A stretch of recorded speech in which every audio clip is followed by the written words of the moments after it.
Divine grace Shrimad श्रीलेसी भक्ति वेदांत गोस्वामी श्रील प्रभुपाद की जय। अनंत कोटि वैष्णव वृंद की जय। नामाचार्य श्रील हरिदास ठाकुर की जय। जय श्री कृष्ण चैतन्य प्रभु नित्यानंद श्री अद्वैत गदाधर शिवसादि गौर भक्त वृंद की जय। गौर हरि प्रेमानंदे हरि हरि बोल।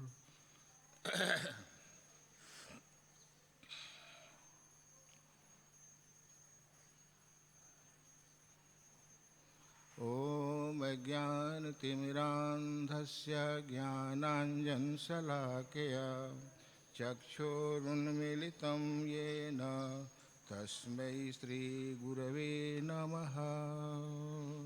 श्रीचैतन्यमनोभीष्टं स्थापितं येन भूतले स्वयं रूपः कदा मह्यं ददाति स्वपदान्तिकम्।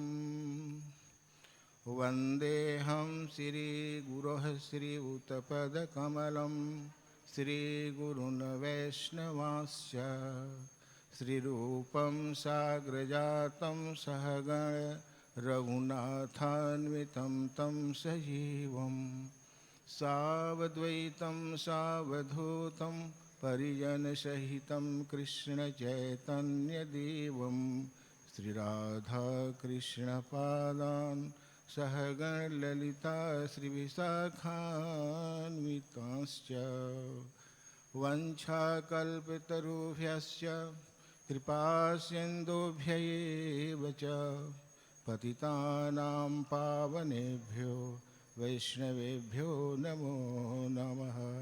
जय श्री कृष्ण चैतन्य प्रभु नित्यानंद श्री अद्वैत गदाधर श्रीवासादि गौर भक्तवृंद। हरे कृष्णा कृष्णा कृष्णा हरे हरे हरे राम राम राम हरे हरे। हरे कृष्णा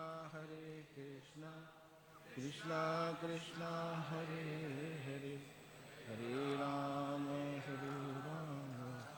राम राम हरे हरे। ग्रंथराज श्रीमद् भागवतम की जय। ओम नमो भगवते वासुदेवाय।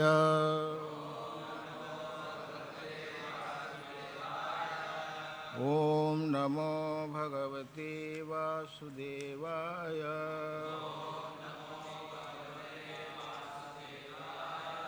ओम नमो भगवते वासुदेवाय।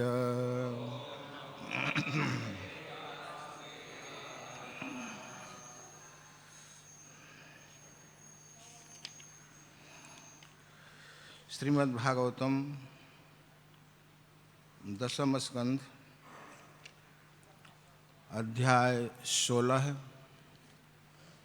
शीर्षक है कृष्ण द्वारा कालिय नाग को प्रताड़ना। श्लोक संख्या 58, 59, 60,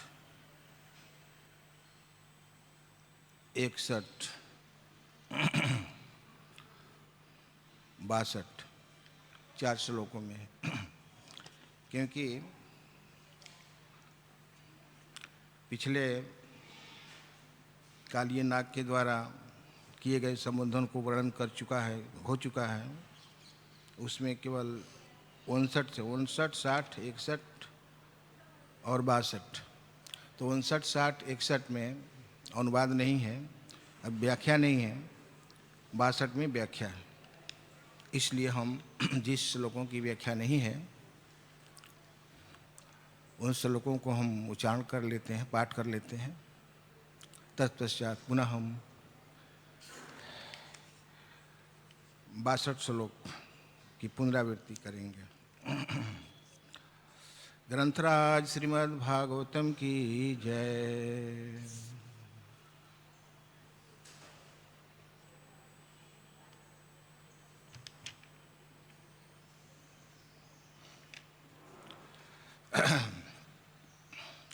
59 श्लोक। भवान् हि कारणं तत्र सर्वज्ञो जगदीश्वरः अनुग्रहं निग्रहं वा मन्यसे तद्विधेहि मन्यसे तद्विधेहि नः। हे ईश्वर, कालिनाग बोल रहा है, हे ईश्वर, ब्रह्मांड के सर्वज्ञ भगवान होने के कारण आप मोह से छूटने के वास्तविक कारण हैं। कृपा करके आप जो भी उचित समझें हमारे लिए व्यवस्था करें, चाहे हम पर कृपा करें या दंड दें। श्री शुक उवाच इत्याकर्ण्य वच प्राह भगवान् कार्यमानुष नात्रं स्थेयं त्वया सर्प समुद्रे याहि मां चिरं स्वज्ञात्यपत्यधाराढ्यो गोन्द्रिभिर्भुज्यते नदी। श्री सुखदेव गोस्वामी ने कहा, कालिये के शब्द सुनकर भगवान की भूमिका संपन्न कर रहे भगवान ने उत्तर दिया, हे सर्प, अब तुम और अधिक यहाँ मत रुको, तुरंत ही अपने बच्चों, पत्नियों, अन्य मित्रों तथा संबंधियों समेत समुद्र में लौट जाओ। अब इस नदी को गौवों तथा मनुष्यों द्वारा भोगी जाने दें। या तत्संस्मरेन्मर्त्यंस्तुभ्यं मदनुशासनं कीर्त्यन्ननुभयो सन्ध्योर्युष्मद्भवमाप्नुयात् उष्मद्भय आपनुयात्। यदि कोई व्यक्ति तुम्हें दिए गए मेरे इस आदेश का, मैंने वृंदावन छोड़कर समुद्र में जाने का स्मरण करता है और प्रातः तथा संध्या समय इसे कथा को सुनता है, तो वह तुमसे कभी भयभीत नहीं होगा। 62 श्लोक। सभी लोग उच्चारण करेंगे।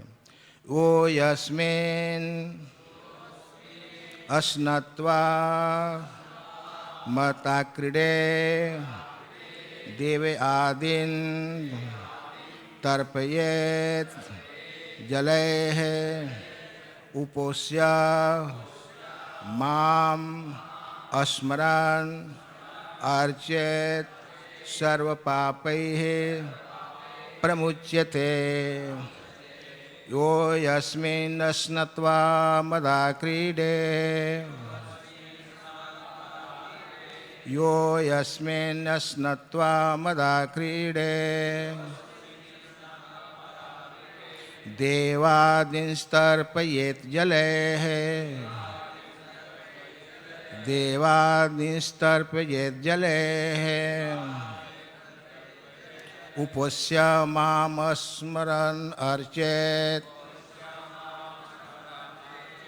उपोष्य मां स्मरन् अर्चेत् सर्वपापैः प्रमुच्यते सर्वपापैः प्रमुच्यते। यस्मिन् स्नात्वा मदाक्रीडे देवादिंस्तर्पयेत् जलैः उपोष्य मां स्मरन् अर्चेत् सर्वपापैः प्रमुच्यते। हरे कृष्ण। यस्मिन् स्नात्वा मदाक्रीडे देवादिंस्तर्पयेत् जलैः उपोष्य मां स्मरन् अर्चेत् सर्वपापैः प्रमुच्यते। सब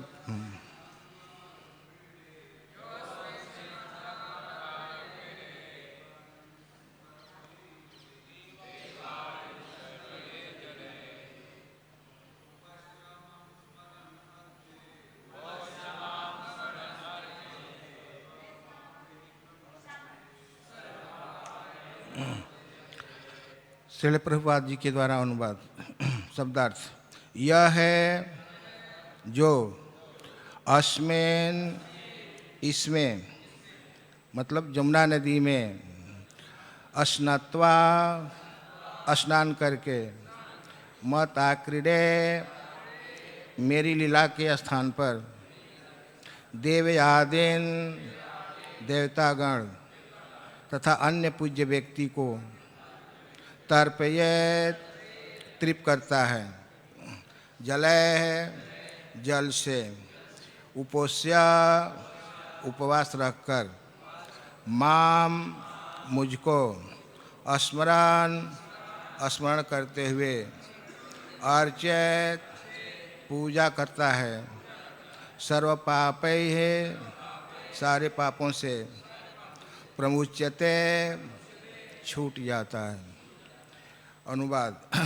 यदि कोई व्यक्ति मेरी क्रीड़ा के इस स्थल पर स्नान करता है और इस सरोवर का जल देवताओं तथा अन्य पूज्य व्यक्तियों को अर्पित करता है, अथवा यदि कोई उपवास करता है, मेरी पूजा करता है और मेरा स्मरण करता है, तो वह समस्त पापों से अवश्य छूट जाएगा।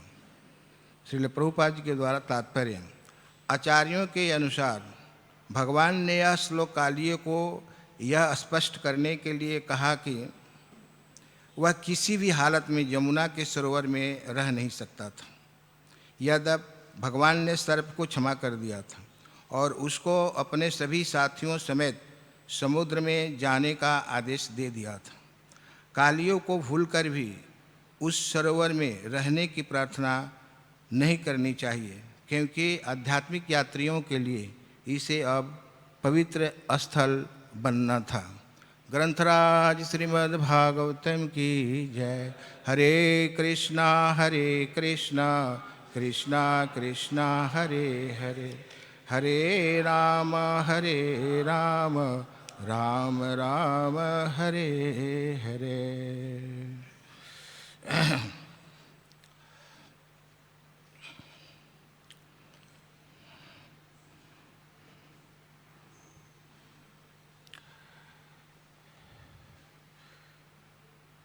प्रसंगानुकूल कालिये नाग 4 श्लोकों से भगवान को संबोधित किया है, जिसमें हम चौथे श्लोक से चालू किए। अपनी पत्नियों द्वारा की गई स्तुतियों का कालिये नाग शब्दांतरण कर रहा था। अपनी दीन क्षमा के कारण भगवान के लिए मौलिक स्तुतियां नहीं कर सका। कालिये नाग की पत्नियों ने जो 21 श्लोकों में स्तुति की हैं, उन्हीं श्लोकों का ये भावार्थ प्रकट कर रहा था। प्रथम 4 श्लोकों में से प्रथम श्लोक में उन्होंने कहा, हे प्रभो, हम सर्प के रूप में जन्म से ईर्ष्यालु, अज्ञानी तथा निरंतर क्रुद्ध बने हुए हैं। मनुष्यों के लिए अपना बद्ध स्वभाव छोड़ पाना अत्यंत कठिन है।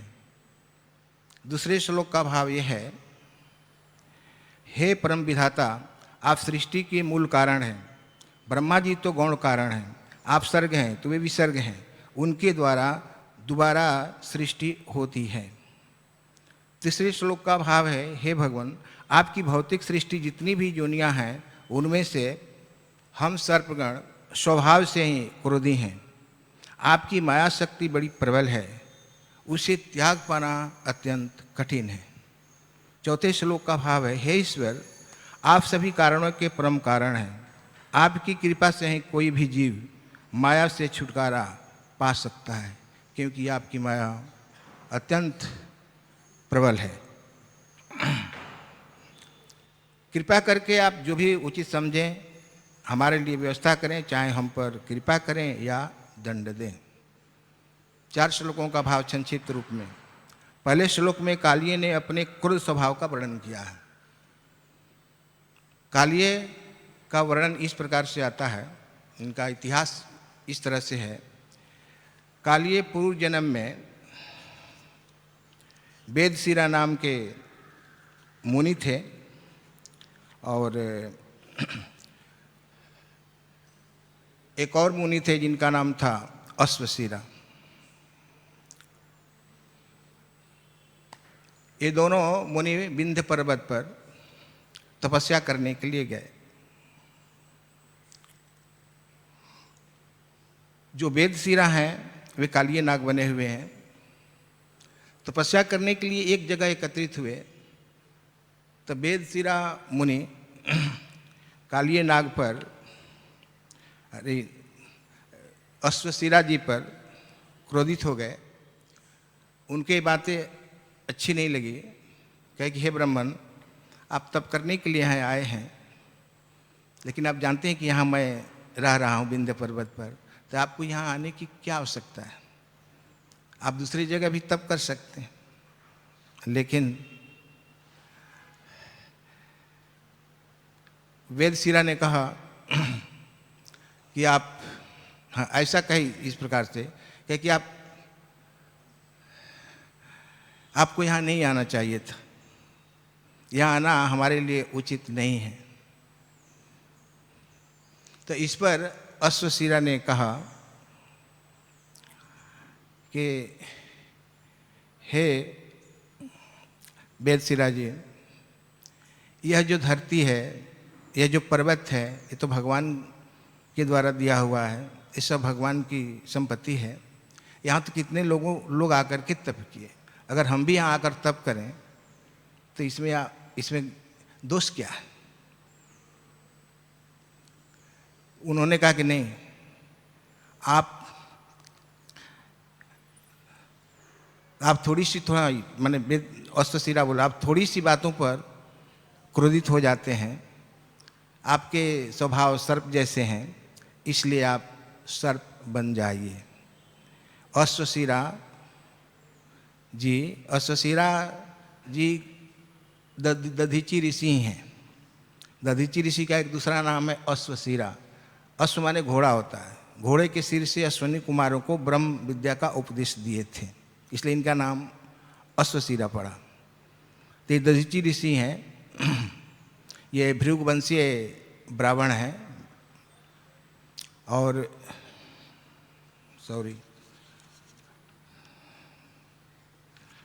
हरे कृष्णा कृष्णा कृष्णा हरे हरे, हरे राम राम राम हरे हरे। तो वेद शिरा और अश्वशिरा दोनों एक दूसरे को शाप दिए, लेकिन दोनों का परिचय हम ये दे रहे हैं कि ये कौन थे, पहले सुन लिया जाए। अथर्वा और चीति से दधीची ऋषि का जन्म हुआ और इनका एक नाम अश्वशिरा है। अथर्वा ऋषि ब्रह्मा जी के पुत्र हैं और भृगु और ख्याति से धाता विधाता पुत्र हुए। धाता विधाता के पुत्र हुए मृकंड और प्राण। मृकंड के पुत्र मार्कंडेय जी हैं और प्राण के पुत्र वेद शिरा हैं। तो ये भृगुवंशी ब्राह्मण में आते हैं वेद शिरा, जो कालिए नाग बने हुए हैं। ये सब ब्राह्मण हैं। और दधीची ऋषि ही अश्वशिरा बने हुए हैं। ये सब मुनि हैं, लेकिन तप करने के लिए विंध्य पर्वत ही दोनों आ गए। ये सब भक्तों की लीला है, जो भी हो। इसी ये शिक्षा मिलती है, तप तो जगत तो भगवान की है, लेकिन वेद शिरा जी पहले से वहाँ तप कर रहे थे। जब ये गए तो उनको अच्छा नहीं लगा, तो उन्होंने, अश्वशिरा जी कहे कि आप सर्प की तरह बात की बात में क्रोधित हो जाते हैं, इसलिए हम आपको अभिशाप देते हैं कि आप सर्प योनि में चले जाएं। तो वेद शिरा ने भी अश्वशिरा को, माने दधीची ऋषि को अभिशाप दिए कि आप अपना काम बनाने के लिए इधर उधर कौवे की तरह डोलते रहते हैं, इसलिए आप भी काक बन जाइए।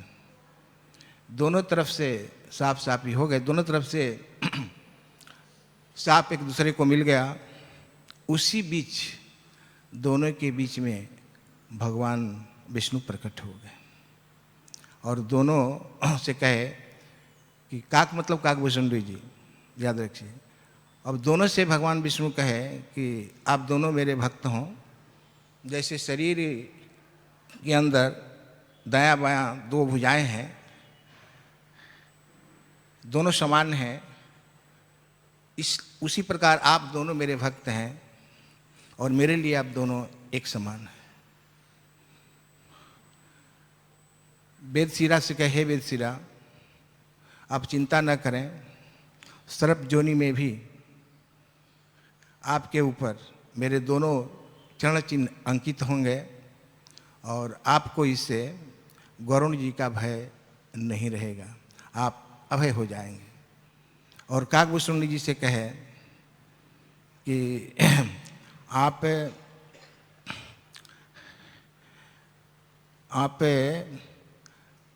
ब्रह्म ज्ञान के या वैदिक शास्त्रों के परम ज्ञाता बनेंगे और समस्त सिद्धियों से आप परिपूर्ण रहेंगे। आपके ऊपर मेरी कृपा बनी रहेगी, आप राम भक्त होंगे। तो वेदशिरा जी सर्प हो गए और काकभूषुंडी जी राम भक्त बने, जो गरुण जी को श्री राम जी कथा सुनाए हैं। ये दोनों भक्त हैं, लेकिन स्थान परिवर्तित होने से एक दूसरे को एक ही स्थान पर बातें अच्छी नहीं लगी, एक दूसरे को श्राप दे दिए। इसको हम क्या कर सकते हैं? भक्तों की लीला है, क्योंकि ये भी तपस्वी हैं, वो भी तपस्वी हैं। इससे शिक्षा ये मिलती है कि हम लोग भी मंदिर में रहते हैं, आप सब जानते हैं कि कौन भक्त, कौन वैष्णव, कौन अथॉरिटी पदाधिकारी कहाँ बैठते हैं, तो उनको मान सम्मान देना चाहिए। कहने का भाव यह है, धरती तो सब भगवान की हैं, ये भी भक्त हैं, लेकिन फिर भी क्रोध तो सबके अंदर होता है। लेकिन उस स्थान जहाँ रोज कोई आचार्य बैठते हों, पदाधिकारी बैठते हों, उस स्थान पर दूसरा कोई बैठे तो उनको थोड़ा अटपट लगेगा। इसलिए हम सब भक्तों को एक दूसरे को मान सम्मान देनी चाहिए। जो भक्त जहाँ है उनको वहाँ बैठने का आदर देना चाहिए।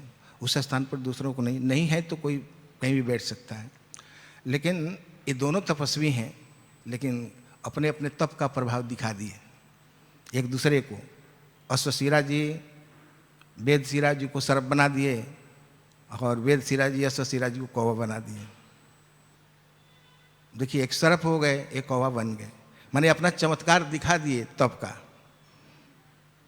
तो आप ऐसा करेंगे, कहीं व्यवहार में लाइए। व्यवहार में हम लोग को कुछ दक्ष रहना चाहिए। जो वैष्णव आचार्यगण जहाँ बैठते हैं उनको मान सम्मान देना चाहिए, नहीं तो फिर वैष्णव तो बहुत दयालु होते हैं, कृपालु होते हैं, आपके ऊपर फिर वो कृपा दृष्टि कर देंगे ये भी होगा। जैसे भगवान ने कालिये नाग के ऊपर कृपा किया, ये उनकी हेतु की कृपा है। और काकभूषुंडी जी के ऊपर भी, दोनों भगवान के भक्त हैं, दोनों भगवान की लीलाओं का प्रचार प्रसार किए। तो कालिये नाग वेदशिरा ऋषि हैं। अब इनके बारे में ये बताया जाता है, ये सब ब्राह्मण हैं, लेकिन क्रोध देखिए मनुष्य का एक स्वभाव है। कालिये क्रोधी है, क्योंकि इसके ये कद्रु का पुत्र है। जैसे 10 प्रजापति की 60 कन्याओं का वर्णन है, अस्किनी के गर्भ से भी 60 कन्या वर्णन किए, और भी कन्याओं का वर्णन, प्रसूति के गर्भ से भी कन्याओं का वर्णन है, 16 कन्याओं का, 13 कन्याओं का। तो उसमें से 4 जो कन्या हैं, 60 कन्याओं में से दक्ष ने तार्क्ष्य नामधारी कश्यप जी को ब्याही गई, जिनमें एक नाम है, जिनके नाम हैं विनिता, कद्रु, पतंगे और यामिनी। तो विनिता से गरुण हुए, कश्यप जी के पुत्र हैं, और कद्रु से जितने भी कद्रु सर्पों की माँ हैं, तो जितने कद्रु से बहुत से सर्पों की उत्पत्ति हुई। 100 मुख वाले, 101 मुख वाले, 500 मुख वाले, 1000 मुख वाले बने। ये कश्यप की संतान है। तो 60 कन्याओं से पूरा यह संसार भरा हुआ है, लोगों की सब माताएं हैं। तो विनिता के पुत्र गरुण जी हैं, जो आगे के प्रसंग में गरुण जी दिखलाई देंगे। और कद्रु के पुत्र ये कालिये नाग हैं। ये महातल में रहते हैं। भागवत के 5म स्कंद में ऐसा वर्णन है, लोकों का वर्णन है, जिसमें हरे कृष्णा कृष्णा कृष्णा हरे हरे, हरे राम राम राम हरे हरे। अतल बीतल सूतल तलातल महातल रसातल पताल। महातल में कालिए नागरथ, पृथ्वी के नीचे 7 लोक, तो महातल में ये सब तरफ लोग रहते हैं। प्रभुपाद जी कहते हैं कि इस पृथ्वी पर भी रमणक द्वीप है। फिजी एक देश है शायद जहाँ वहाँ कालिए नाग का वर्णन है। तो इस पृथ्वी पर ही रमणक द्वीप है। ये पृथ्वी पर जो स्वर्ग वो तो रमणक द्वीप से आया था, यमुना जी में वरुण जी के भय से। तो हम ये सिद्ध करना चाहते हैं कि वेद शिरा ही कालिए नाग बने हुए हैं। ये कालिए 101 फण थे इनके, लेकिन इनकी पत्नियां इनसे बुद्धिमान हैं और यमुना जी के जल को ये विषैला कर दिए थे। तो इसमें ये वर्णन हुआ है 4 श्लोकों में कि सर्प से ही कालिए नाग क्रोधी है। क्यों? तो कालिए नाग की जो पत्नियां हैं कहती हैं कि हे प्रभु, स्तुति में बताती हैं कि कालिए नाग का जो जन्म है ये तमोगुण में हुआ है। जिसका जन्म तमोगुण में होता है वो व्यक्ति क्रोधी होता है। खुद बताएं, स्तुति में आप पढ़ेंगे तो स्तुति में मिलेगा। हे प्रभु, आप तो बहुत कृपालु और दयालु। इसके फण पर नृत्य करके आपने अहेतुकी कृपा की है, अकारण कृपा की है। क्योंकि भगवान पहले वचन दे चुके हैं, है ना। क्योंकि दोनों अश्वशिरा के साप से जब वेद शिरा सर्प बन गए और दोनों के बीच में भगवान प्रकट हो गए तो कहे कि तुम्हारे फण पर मैं नृत्य करूँगा और मेरे चरण चिन्ह अंकित हो जाएंगे, तुझे गरुण से भय नहीं रहेगा। तो कालिए की पत्नियां बोलती हैं कि हे प्रभु, ये आपकी अहेतुकी कृपा है कि आज आपका अवतार हुआ है दुष्टों का दंड देने के लिए। आपने दंड देकर इनके ऊपर बहुत बड़ी कृपा की है। ये तो आपका अनुग्रह है। उसी प्रकार से याद रखिए, हम सब जीव हैं, 84 लाख योनियों में भ्रमण कर रहे हैं और 84 लाख योनियों में भ्रमण करते रहने पर भी भगवान ने कृपा करके ये मनुष्य शरीर दिया हुआ है। तो यह जो मनुष्य शरीर प्रदान किया है भगवान ने, उनकी अहेतुकी कृपा है। इसलिए इस शरीर को जैसे भी हो भगवान की सेवा में लगाना चाहिए। यह शरीर गॉड गिफ्टेड है, इसलिए भगवान की सेवा में लगाएं, नाम बोलना चाहिए, उनकी सेवा करनी चाहिए। हरे कृष्णा कृष्णा कृष्णा हरे हरे, हरे राम राम राम हरे हरे। तो यह अंतिम जो इस श्लोक की में बताया गया है कि आप सभी कारणों के परम कारण हैं। कालिए नाग की पत्नियां बोलती हैं आपकी माया बहुत प्रबल है, तो आपकी कृपा से ही कोई भी व्यक्ति माया से छुटकारा पा सकता है। आप तो मायाधीश हैं, हम आपकी शरण में हैं।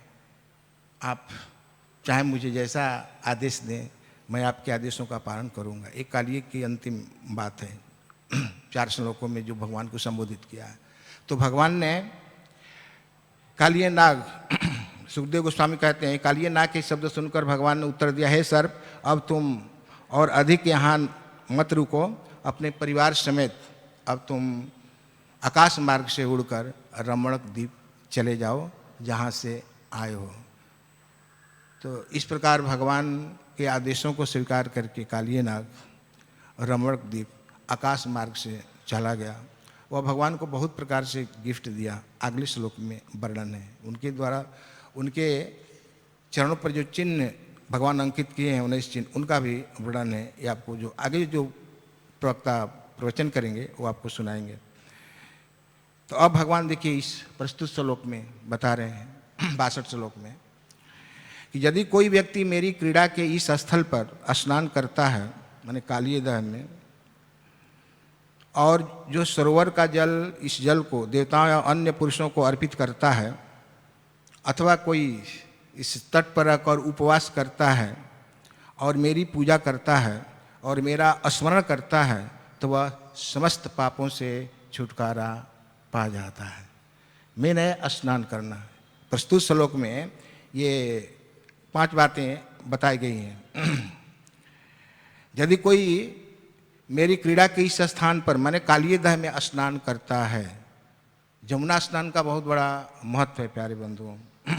जमुना जी और गंगा जी दोनों, गंगा जी भगवान के चरणों का धुवन है और दोनों का जल पवित्र है। भागवत में श्रीलपाद जीव गोस्वामी जी वर्णन करते हैं कि गंगा जी के जल से श्रेष्ठ यमुना जी का जल है। क्यों कि बराह पुराण में ऐसा वर्णन है कि जब गंगा का जल 100 गुना अधिक पवित्र हो जाता है तो वह यमुना जल कहलाता है। माने गंगा जी से भी बढ़ करके यमुना जी का ज़्यादा महत्व है। गंगा जी भगवान के चरणों की धुवन है। वामन अवतार में भगवान ने अपने चरणों से गंगा जी को बहा दिया कारण समुद्र से। और जमुना जी तो कालिंद गिरी से प्रकट होने के कारण इनका नाम कालिंदी है। जमुना जी भगवान की पटरानी हैं और यमुना जी में भगवान जितने भी भगवान लीलाएं की हैं सब यमुना तट पर ही लीलाएं की हैं प्रायः। इसलिए यमुना जी का जो महत्व है बढ़ करके है। तो यमुना जी में जो भी व्यक्ति स्नान करता है, जमराज जी उस व्यक्ति को जमलोक में नहीं ले जाते हैं, क्योंकि यमुना जी ने अपने भाई यमराज से वरदान मांगा जिसको जमदूतिया बोलते हैं। तो यमुना जी भगवान की पटरानी है और यमुना जी का ज़्यादा महत्व है। गंगा जी से भी ज़्यादा महत्व है यमुना जी का है। बराह पुराण में वर्णन है। श्रीपाद जी गोस्वामी जी भागवत के बहुत बड़े आचार्य हैं, प्रकांड विद्वान हैं, उनका कथन है। तो यमुना जी में स्नान करता है कालिदह में चाहे कहीं भी, वो व्यक्ति समस्त पापों से मुक्त हो जाता है। तो जिनके उर में घनश्याम बसे तिन और का ध्यान करें न करें, और जमुना वृंदावन वास किया जिसने तिन और का वास कियो न कियो, जमुना जल में जो नहान कियो तिन और नहान कियो न कियो, श्री कृष्ण का नाम लिया जिसने तिन और का नाम लियो न लियो। श्री प्रभुपाद जी वर्णन करते हैं कि जैसे भगवान विष्णु के 1000 नामों की तुलना एक राम नाम करता है, श्रेष्ठ है, उसी प्रकार से 3 राम नाम से भी श्रेष्ठ भगवान कृष्ण का नाम है। हरे कृष्ण बोलने से 3 राम नाम कहने से जो फल होता है वो तत्काल प्राप्त हो जाता है। उसी प्रकार से यहाँ भी गंगा जल से ज़्यादा यमुना जी के जल का महत्व है। तो इसलिए भक्तगण यमुना जी में स्नान करते हैं। वृंदावन वास को वास भलो जहाँ पास वह यमुना प्ररानी, जो जन नहाई के ध्यान धरे वैकुंठ मिले तिनको राजधानी, चारों वेद बखान करें और संत मुनि न गुनी मनमानी, यमुनायम दूत अंटारत है भवतारत है श्री राधिका रानी। बोलिए यमुना मैया की जय। ये भगवान की पटरानी है, इसलिए इनका ज़्यादा महत्व है। तो यमुना स्नान में जो इसमें स्नान करता है क्रीड़ा स्थल में, वह व्यक्ति पापों से छुटकारा पा जाता है। और आगे कहते हैं, और सरोवर का जल देवताओं तथा अन्य पूज्य पुरुषों को अर्पित करता है। कोई इस जल को अपने पितरों को भी यदि अर्पण करेगा तो उसके पितर भी तर जाते हैं। अन्य जिसको अर्पण करते हैं उसके भी पाप कट जाते हैं। अथवा कोई उपवास करता है, उपवास करना बहुत जरूरी है, क्योंकि यमुना जी का जल हो, गंगा जी का जल हो, वह पवित्र स्थल है और पवित्र स्थल पर जाने से, स्नान करने से मन पवित्र हो जाता है और भगवान में लगता है। इसलिए जैसे अम्बरीश महाराज यमुना जी में नहाते थे और भगवान की आराधना करते थे, चरणों का ध्यान करते थे, पूजन करते थे। ये पवित्र स्थान है, उस स्थान पर जाने से मन भगवान में स्वाभाविक लग जाता है। ये स्थान की विशेषता है। तो उपवास करना चाहिए, जैसे एकादशी व्रत इत्यादि हैं।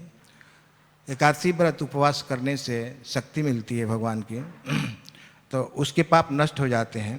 और जो मेरा स्मरण कर, मेरी पूजा करता है और जो मेरा स्मरण करता है, उसके सारे पाप नष्ट हो जाते हैं। तो प्रस्तुत श्लोक में ये भाव श्री सुखदेव गोस्वामी प्रस्तुत कर रहे हैं कि कालिय दह है, भगवान कालिय नाग के फण पर नृत्य किए और आदेश दिए कि तुम यहाँ से रमणक द्वीप चले जाओ, और वह चला गया, भगवान के आदेशों का पालन किया। सर्प है, लेकिन कहते हैं कि जो ईर्ष्यालु व्यक्ति होते हैं ना, उनका जल्दी स्वभाव नहीं जाता है। फिर भी कालिय नाग ने भगवान के आदेशों को स्वीकार किया, पालन किया और रमणक द्वीप चला गया। बोलिए कालिय मर्दन भगवान श्री कृष्ण की जय। समय के अंतर्गत हम हैं। बोलिए प्रभु, समय हो गया ना? बिल्कुल ना जी, समय के हम अंतर्गत हैं। बहुत सुंदर प्रसंग है, लेकिन इस आज के प्रसंग से हमें यही शिक्षा मिली है कि भगवान कहते हैं कि कालिय नाग के सिर पर मैंने नृत्य किया, उसे अभय प्रदान किया। ये दोनों भक्त हैं, लेकिन भगवान ने वचन दिया था कि तुम सर्प होने के बाद भी हम तुम्हारे फण पर नृत्य करेंगे, तुझे गरुण का भय नहीं रहेगा। तो ये लोग दोनों भगवान के कीर्ति का प्रचार प्रसार करते हैं, और काकभूषणी जी भी चिरंजीवी हैं, कौवे के रूप में राम भक्त हैं। गरुण जी का प्रसंग आगे आएगा, उनको ये राम कथा सुनाए हैं।